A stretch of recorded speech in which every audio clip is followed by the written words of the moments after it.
Sekjen PDI Perjuangan Hasto Kristianto mulai menjalani persidangan dugaan korupsi di Pengadilan Tipikor Jakarta Pusat. Ia didakwa telah melakukan perintangan penyidikan kasus ex-caleg PDIP Harun Masiku. Jaksa menguraikan ada dua perbuatan Hasto yang dianggap sebagai perintangan penyidikan. Pertama, Hasto diduga meminta Harun Masiku merendam ponselnya. Perbuatan kedua, Hasto yang dianggap merintangi penyidikan terjadi pada Juni 2024 sebelum diperiksa sebagai saksi yang menitipkan ponselnya. Namun ketika ditanya penyidik KPK, Hasto mengaku tak punya ponsel. Hasto juga didakwa bersama Doni Tri, Saiful Bahri, dan Harun Masiku menyuap ex-komisioner KPU Wahyu Setiawan sebesar 600 juta. Dalam hal ini, Hasto menuding KPK telah melakukan kriminalisasi. Ia menyebut jika dirinya merupakan tahanan politik.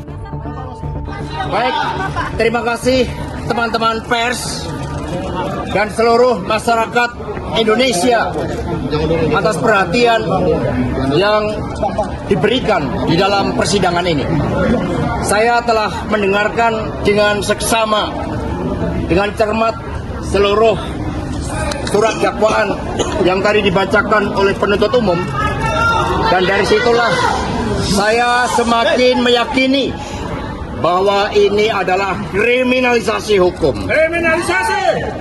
Bahwa ini adalah pengungkapan suatu pokok perkara yang sudah inkrah, yang didaur ulang karena kepentingan politik di luarnya. Karena itulah saya mengikuti seluruh proses hukum ini dengan sebaik-baiknya. Karena kami percaya bahwa keadilan akan ditegakkan, dan untuk itulah Republik Indonesia ini dibangun dengan pengorbanan jiwa dan raga yang luar biasa dari para pahlawan bangsa, rakyat yang tidak berdosa yang menyerahkan nyawanya, semuanya demi untuk membangun suatu negara hukum. Tanpa adanya supremasi hukum, tanpa adanya suatu keadilan, dan ketika suatu proses hukum yang sudah inkrah bisa didaur ulang kembali, maka kita, Republik ini tidak akan berdiri kokoh.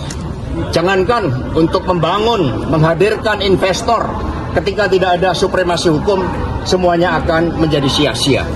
Semoga ini menjadi suatu pelajaran yang terbaik, bahwa cita-cita menegakkan hukum yang berkeadilan adalah cita-cita seluruh anak bangsa kita. Terima kasih. Satyam Eva Acara.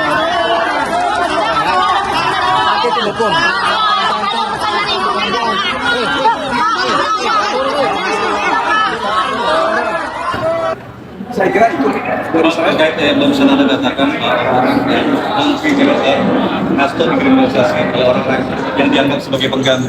Tadi juga sebelum memulai sidang, Pak Hasto sempat menyampaikan, membacakan pesan Indonesia, intinya resumnya adalah dia dikriminalisasi hukum secara hukum dan dia tahanan politik. Ada tanggapan soal itu, Pak? Kapan dia mulai menulis dan siapa? Saya kira begini, beberapa waktu yang lalu ya, dia itu sudah dihubungi oleh sejumlah orang, merupakan petinggi dari lembaga politik.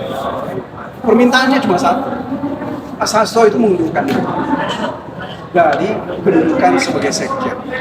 Makanya ini yang dianggap kedudukan sebagai sekjen itulah yang dianggap ya, menjadi halangan terhadap orang-orang tertentu untuk melakukan kegiatan-kegiatan. Apa yang dikatakan oleh orang ini? Kalau Mas Hasto tidak mengundurkan diri dalam waktu 1x24 jam, maka dia akan diperiksa. Ini saya kira Mas Hasto menyampaikan ini kepada kami bukan untuk berbohong. Saya ingat kemarin juga Deddy Sitorus juga menyampaikan hal yang sama, di mana dia dipanggil. Jadi sekali lagi ini harus.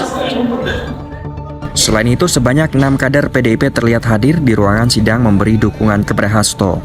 Mereka adalah Adian Napi Tupulu, Jarod Saiful Hidayat, Ahmad Basyarah, Deddy Sitorus, Guntur Romli, Seno Bagaskoro, dan Ciko Hakim. Usai sidang, Hasto sempat bertemu keluarga dan sejumlah kader PDIP.